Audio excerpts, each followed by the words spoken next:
مسجد میں ایک مقتل میں دو بار نماز شہید ہوئی، ایک مسجد میں ایک مقتل میں دو بار بہا ہے خون علی، دو بار بہا ہے خون علی، ایک مسجد میں ایک مقتل میں دو بار نماز شہید ہوئی، ایک مسجد میں ایک مقتل میں دو بار نماز شہید ہوئی، ایک پیاسا تھا ایک روزے سے، ایک شوہر کا ایک بیٹا تھا، ایک شوہر کا ایک بیٹا تھا، صحرا پہ قیامت ٹوٹ گئی، زہرا پہ قیامت ٹوٹ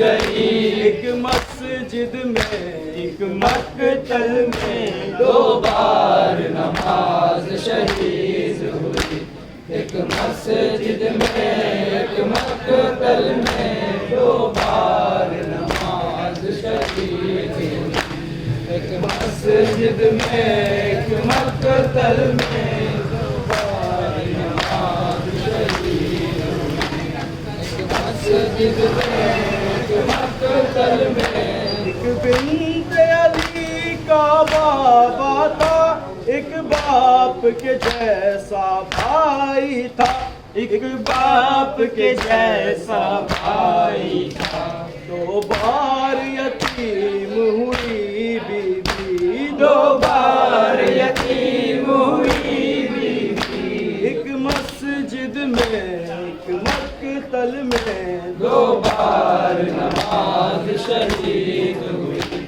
ایک مسجد میں ایک مقتل میں دو بار نماز شہید ہوئی، ایک مسجد میں ایک مقتل میں ایک بار علی کو چھڑوانے، ایک بار حسین کے سرہانے، ایک بار حسین کے سرہانے، روتی ہوئی آئی بنت نبی، روتی ہوئی آئی بنت نبی، ایک مسجد میں ایک مقتل میں دو بار نماز شہید ہوئی، ایک مسجد میں ایک مقتل میں دو بار نماز شہید ہوئی، ایک مسجد میں ایک مقتل میں دو بار نماز شہید ہوئی،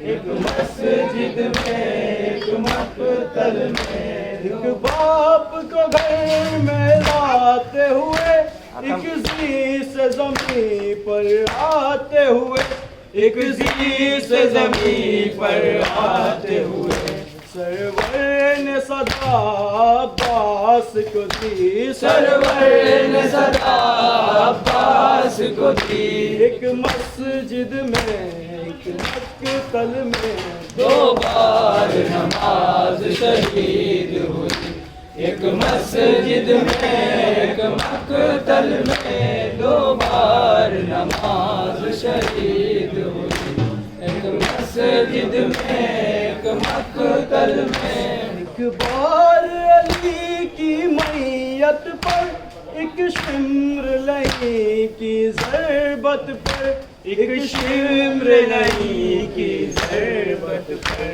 گش کھا کے گرے دو بار نبی، گش کھا کے گرے دو بار نبی، ایک مسجد میں ایک مقتل میں دو بار نماز شہید ہوئی، ایک مسجد میں ایک مقتل میں دو بار نماز شہید ہوئی، ایک مسجد میں ایک مقتل میں ایک مسجد اموی کے اندر، ایک بار حسین کے لاشے پر، ایک بار حسین کے لاشے پر، بے پردہ پردہ گئی ہے بنت علی، بے پردہ گئی ہے بنت علی، ایک مسجد میں ایک مقتل میں 2 بار نماز شہید ہوئی،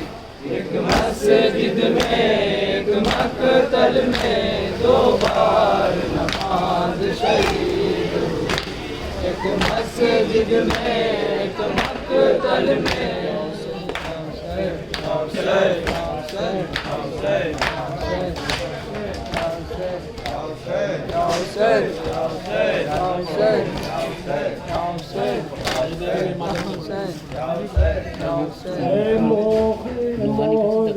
ویرانی ہے، منظر منظر لاش ہے، ویرانی ہے، منظر منظر لاش ہے، ویرانی ہے، منظر منظر لاش ہے، ویرانی ہے، منظر منظر لاش ہے، ویرانی ہے، منظر منظر لاش ہے، ویرانی ہے، منظر منظر لاش ہے، اب تنہا شبیر کھڑے ہیں، ان کا لشکر لاشیں ہیں، تنہا شبیر کھڑے ہیں، ان کا لشکر لاشیں ہیں، ویرانی ہے، منظر منظر لاشیں ہیں، ہر پہ برستی دھوپ شعلے اور زخموں سے چور حسین، ہر پہ برستی دھوپ شعلے اور زخموں سے چور حسین، ہر پہ برستی دھوپ شعلے اور زخموں سے چور حسین، برستی دھوپ شعلے اور زخموں سے چور حسین، ہر پہ برستی دھوپ کے شعلے اور زخموں سے چور حسین، آئے کمر بھی ٹوٹ چکی ہے، آئے کمر بھی ٹوٹ چکی ہے، آئے کمر بھی ٹوٹ چکی ہے، اور کانھوں پر لاشیں ہیں، ویرانی ہے، منظر منظر لاشیں ہیں، تنہا شبیر کھڑے ہیں، ان کا لشکر لاشیں ہیں، کھڑی یہ سوچ رہی ہے کسی کو کسی کا پرسا دیں، سر پہ کھڑی یہ سوچ رہی ہے کسی کو کسی کا پرسا دیں، سر پہ کھڑی یہ سوچ رہی ہے کسی کو کسی کا پرسا دو، سر پہ کھڑی یہ سوچ رہی ہے کسی کو کسی کا پرسا دو، سر پہ کھڑی یہ سوچ رہی ہے کسی کو کسی کا پرسا دو، سامنے زینب کی آنکھوں کے، سامنے زینب کی آنکھوں کے، سامنے زینب کی آنکھوں کے، رن میں 72 لاشیں ہیں، ویرانی ہے، منظر منظر لاشیں ہیں، اب تنہا شبیر کھڑے ہیں، ان کا لشکر لاشیں ہیں، بچوں بچوں شور مچا ہے اندر پانی پانی کا، بچوں بچوں شور مچا ہے اندر پانی پانی کا، بچوں بچوں شور مچا ہے اندر پانی پانی کا، وہ پانی لانے والے تھے، وہ پانی لانے والے تھے، وہ پانی لانے والے تھے، اب کی باہر لاشیں ہیں، خیموں ویرانی ہے، منظر منظر لاشیں ہیں، ہر تنہا شبیر کھڑے ہیں، ان کا لشکر لاشیں ہیں،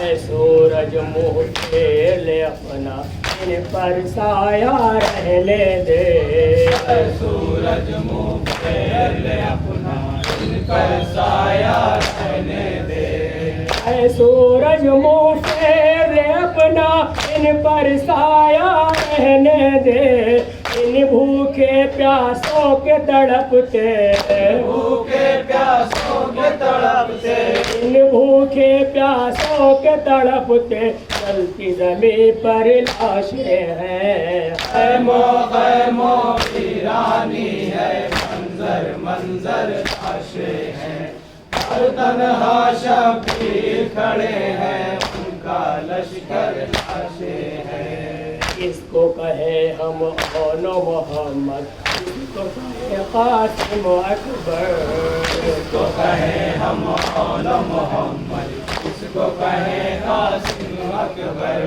کس کو کہے ہم اون محمد، کس کو کہے قاسم اکبر، کون کسے پہچانے آخر، کون کسے پہچانے آخر، کون کسے پہچانے آخر، سب کی بے شر لاشیں ہیں، خیموں ویرانی ہے، منظر منظر لاشیں ہیں، ہر تنہا شبیر کھڑے ہیں، ان کا لشکر لاشیں ہیں، ان کو میسر قبر نہیں ہے اور کفن کو بھی محتاج نہیں ہے، اور کفن کو بھی محتاج، ان کو میسر قبر نہیں ہے اور کفن کو بھی محتاج، کو میسر قبر نہیں ہے اور کفن کو بھی محتاج، ان کو میسر قبر نہیں ہے اور کفن کو بھی محتاج، اپنے بدن پہ اوڑھے ہوئے، اپنے بدن پہ اوڑھے ہوئے، اپنے بدن پہ اوڑھے ہوئے وہ خاک کی چادر لاشیں ہیں، خیموں ویرانی ہے، منظر منظر لاشیں ہیں، ہر تنہا شبیر کھڑے ہیں، ان کا لشکر لاشیں ہیں،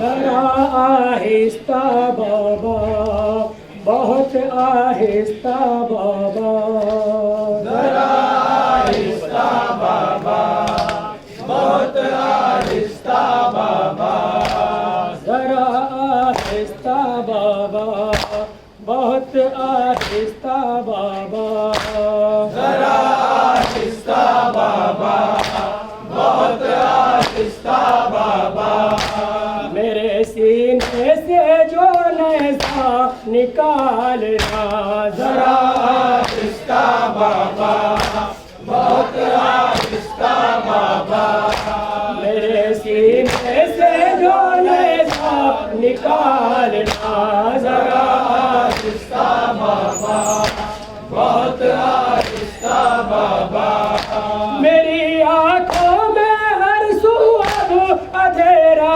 چھایا جاتا ہے، میرے نزدیک سایہ موت کا بھی آیا جاتا ہے، میرے نزدیک سایہ موت کا آیا جاتا ہے، میری آنکھوں میں ہر سو اب اندھیرا چھایا جاتا ہے، میرے نزدیک سایہ موت کا بھی آیا جاتا ہے، میرے نزدیک سایہ موت کا بھی آیا جاتا ہے، مجھے لینے کو آئے جنت الفردوس سے دادا، ذرا آہستہ بابا، بہت آہستہ بابا، بہت آہستہ بابا، ذرا آہستہ بابا، تڑپ ہے دل کو دل کے بٹ گئے ارمان بھی سارے، زمین گرم پہ